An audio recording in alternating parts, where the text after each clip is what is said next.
Об итогах и деятельности Министерства по национальной политике, внешним связям, печати и информации Ингушетии за 25-й и на планах на 26-й сегодня говорили на пресс-конференции в ТАСС «Кавказ».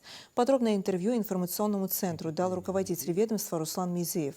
Министр рассказал о ключевых направлениях деятельности ведомства, достигнутых результатах и реализованных проектах в сфере межнациональных отношений, информационной политики и внешних связей региона.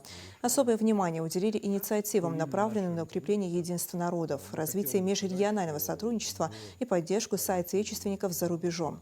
В своем выступлении Мизеев также обозначил приоритетные задачи на 26 год. Главными остаются вопросы межнационального мира, организации хадж-миссии, информационной безопасности, работы с молодежью. Какие планы перед собой, как руководитель ведомства, вы ставите на следующий год? Может, есть какие-то более далекие стратегические планы и на несколько лет вперед? На чем будет сосредоточена ваша основная работа?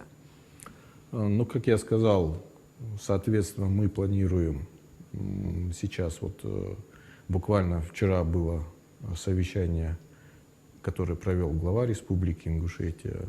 Дано поручение разработать план мероприятий с привязкой к году единения народа в России.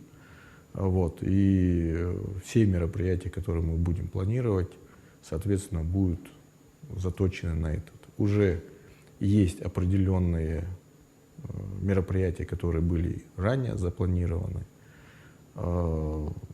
Можно сказать, это же та же самое продолжение трансформации наших СМИ.